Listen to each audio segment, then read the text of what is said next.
అని కార్తీక మాసంలో పెట్టేటటువంటి దీపం, ప్రత్యేకించి పౌర్ణమి తిథి నాడు వెలిగించేటటువంటి దీపం చాలా చాలా ప్రశస్తమైనది. ఆ పౌర్ణమి నాడు వచ్చేటటువంటి ఉత్సవం శివకేశవుల ఆలయాలలో సమాన స్థాయిలో జరుగుతుంది తప్ప ఇక్కడ ఎక్కువ జరగడం అక్కడ తక్కువ జరగడం ఇలా ఏముండదు. ఆకాశ దీపము అని వెలిగిస్తారు.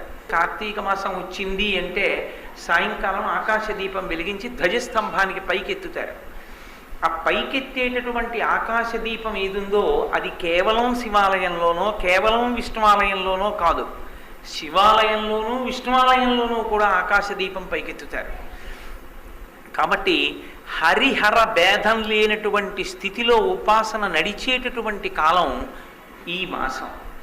ఈ మాసం ప్రత్యేకంగా ఈ రకమైన ఉపాసన. రెండు, దీపమునకు సంబంధించినటువంటి వైభవం. మూడవది